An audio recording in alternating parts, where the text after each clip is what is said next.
Welcome back to the channel, everyone. Today, we are going to explore a deeply insightful topic. What is the true purpose of practice? Why the 84 methods cannot depart from the Eightfold Path. When we look at the vast array of spiritual practices and teachings available, it's easy to get overwhelmed by the choices. There are countless methods: meditation, yoga, prayer, rituals, mantras, and more, all claiming to lead us to enlightenment, peace, and spiritual liberation. However, in Buddhism, the Eightfold Path is considered the core framework that encompasses all paths of practice, and is said to be the foundation that all other methods ultimately led back to. In this video, we will break down the importance of the Eightfold Path and why it remains the central practice, despite the existence of many other methods. We will explore how all these 84 paths of spiritual practices are connected, and why none of them can truly depart from the Eightfold Path if they aim to bring about true liberation and enlightenment. Let's start by understanding what the Eightfold Path is. The Eightfold Path is a fundamental teaching in Buddhism, presented by the Buddha as a path to end suffering dukkha and achieve liberation nirvana. It is not a singular method, but a comprehensive guide that covers all aspects of human life, including our thoughts, speech, actions, livelihood, effort, mindfulness, and concentration. The 8 components of the path are right view, right intention, right speech, right action, right livelihood, right effort, right mindfulness, right concentration. At first glance, these may seem like simple principles, but they encompass profound teachings that transform every aspect of our lives. Each element of the Eightfold Path works in harmony with the others, and together they form a holistic approach to spiritual development. The beauty of the Eightfold Path lies in its simplicity. It does not require complicated rituals or advanced techniques, but instead emphasizes the cultivation of awareness, ethical conduct, and mental discipline. And now, let's explore why the Eightfold Path is central to all practices. One of the most significant aspects of the Eightfold Path is that it addresses the root cause of suffering: ignorance, avidya. We suffer because we are ignorant of the true nature of existence, particularly the impermanence and interconnectedness of all things. The Eightfold Path teaches us to overcome this ignorance by developing wisdom, ethical behavior, and mental clarity. Whether we are practicing meditation, engaging in mindfulness, or performing rituals, all practices that seek to transcend suffering must eventually lead to these essential elements of the Eightfold Path. The 84,000 methods you often hear about in Buddhist teachings refer to the various skillful means that the Buddha devised to help individuals with different temperaments, inclinations, and abilities. These methods are varied and diverse, but they all share the common goal of helping us realize the truth of the Eightfold Path.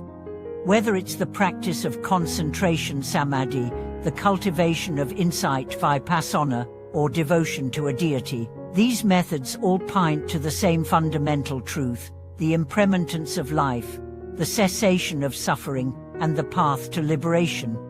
While these methods may vary in their approach, they all ultimately led back to the Eightfold Path. The Buddha understood that people have different ways of learning and different needs when it comes to spiritual practice. Some may resonate with meditation, others with prayer, and still others with ritual.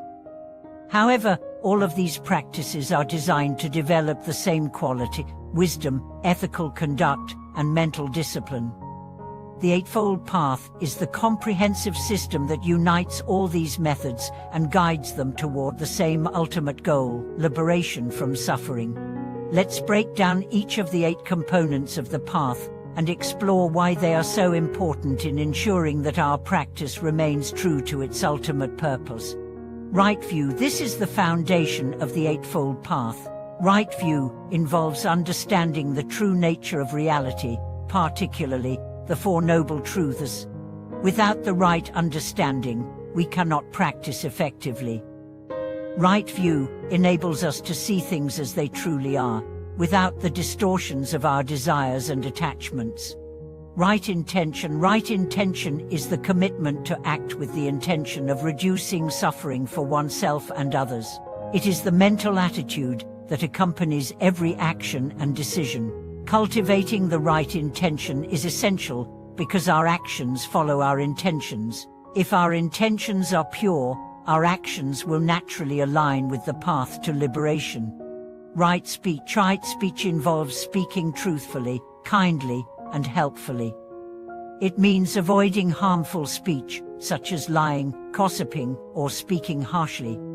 Communication is a powerful tool for creating harmony and understanding, and practicing right speech helps purify our relationships and contributes to a peaceful environment. Right action involves behaving ethically and morally, refraining from harmful actions such as killing, stealing, or engaging in sexual misconduct. Our actions should be motivated by compassion and respect for others. Right action is a direct reflection of our inner wisdom and mindfulness. Right livelihood involves choosing a profession or way of life that does not cause harm to others. This includes avoiding occupations that exploit others or contribute to suffering. Right livelihood supports the practice of ethical conduct, ensuring that we live in a way that aligns with our spiritual values. Right effort is the continuous effort to cultivate positive mental states and reduce negative ones. It involves making an intentional effort to overcome ignorance, attachment, and aversion, while fostering kindness, compassion, and wisdom. Right effort helps us stay on track with our practice and maintain progress over time. Right mindfulness is the practice of being fully present in the moment, observing our thoughts, feelings, and actions without attachment or judgment. It allows us to see the impermanence and interconnectedness of all things. Right mindfulness cultivates awareness and clarity, helping us make wise decisions and avoid impulsive reactions. Right concentration involves the practice of meditation, developing the ability to focus the mind on a single object or thought. It leads to mental stillness and insight, allowing us to see the true nature of things. Right concentration is essential for developing wisdom and attaining the deeper states of enlightenment. Each of these 8 principles is not isolated but interconnected. They form a cohesive system that addresses every aspect of our spiritual journey. While the 84,000 methods may offer different approaches, they all eventually point back to these core principles. Without the foundation of the Eightfold Path, no method can truly lead to liberation. This is why the Buddha taught that no matter what practice we follow, we must incorporate these essential elements into our lives. As we practice the Eightfold Path, we begin to experience the transformation it promises. It is a path that leads us to freedom from suffering, not by avoiding difficulties or seeking pleasure, but by cultivating wisdom, ethical conduct, and mental clarity. Through consistent practice, we gain deeper insights into the nature of reality and move closer to the ultimate goal of liberation. In conclusion, the Eightfold Path is the foundation of all spiritual practices, and the 84,000 methods are simply variations of this core teaching. While there are many ways to practice and many paths to follow, all must eventually return to these fundamental principles if they are to lead to true liberation.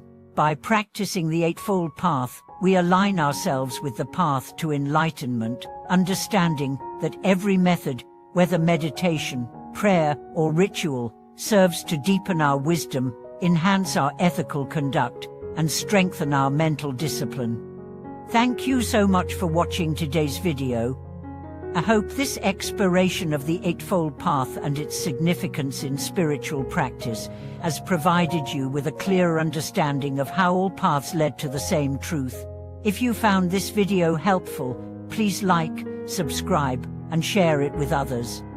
Don't forget to leave a comment below and share your thoughts on how you incorporate the Eightfold Path into your life.